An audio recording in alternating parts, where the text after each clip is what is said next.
Ježišu, dôverujem ti. Dôverujem v more tvojho milosrdenstva. Ty si mojou matkou.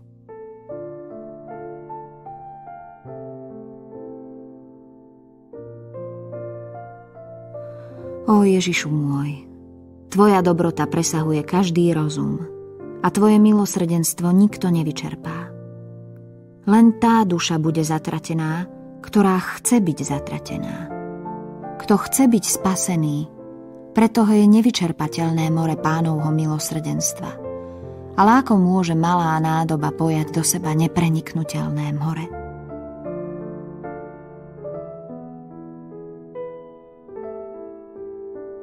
V istej chvíli som počula tieto slová.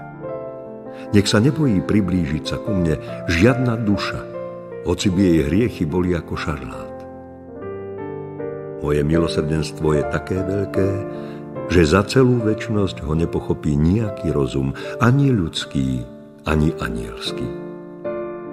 Všetko, čo jestvuje, vyšlo zvnútra môjho milosrdenstva. Každá duša bude po celú večnosť rozjímať o mojej láske a o mojom milosrdenstve vo vzťahu k nej.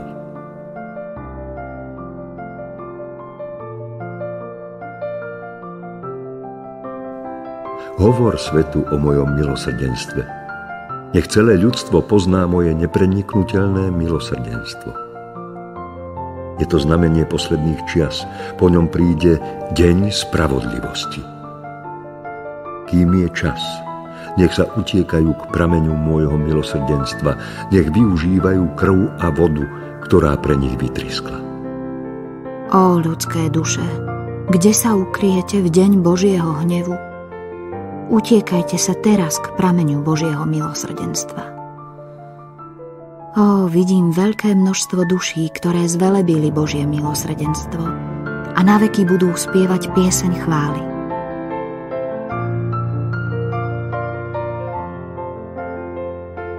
Bože veľkého milosrdenstva, ktorý si nám ráčil zoslať svojho jednorodeného syna ako najväčší dôkaz svojej nesmiernej lásky a milosrdenstva, nezavrhuješ hriešnikov, ale vo svojom nepochopiteľnom milosrdenstve si aj pre nich otvoril poklad, z ktorého môžu hojne čerpať nielen ospravedlnenie, ale aj všetku svetosť, akú len duša môže dosiahnuť. Otče veľkého milosrdenstva, túžim, aby sa všetky srdcia obrátili s dôverou k tvojmu nekonečnému milosrdenstvu. Nikto nebude ospravedlnený, ak ho nebude sprevádzať tvoje nepochopiteľné milosrdenstvo. Keď nám odhalíš tajomstvo svojho milosrdenstva, večnosť nebude stačiť, aby sme ti mohli za to náležite poďakovať.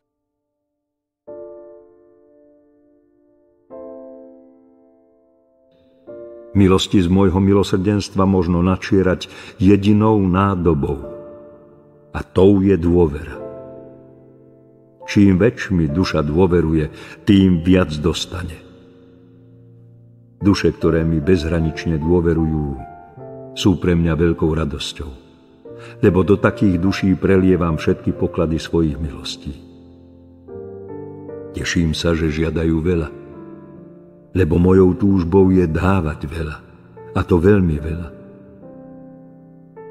Zarmucuje ma však, ak duše žiadajú málo, zužujú svoje srdcia.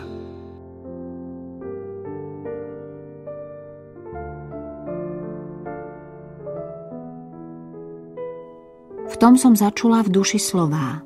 Dcéra moja, zabezpečujem ti stály príjem, z ktorého budeš žiť. Tvojou povinnosťou je úplná dôvera v moju dobrotu a mojou povinnosťou je dať ti všetko, čo potrebuješ.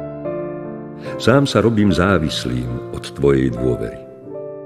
Ak tvoja dôvera bude veľká, moja štedrosť bude bezhraničná.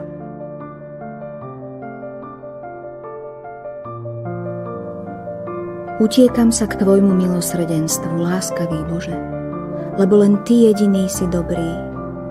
Aj keď moja úbohosť je veľká a previnenia početné, predsa dôverujem tvojmu milosrdenstvu, lebo si Boh milosrdenstva.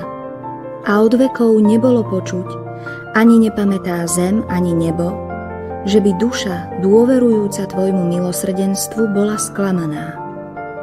Ľútostivý Bože, ty jediný ma môžeš ospravedlniť a neodmietneš ma nikdy, keď sa vyberiem skrúšená k tvojmu milosrdnému srdcu, ktoré nikdy nikoho neodmietlo, aj keby bol najväčším hriešnikom.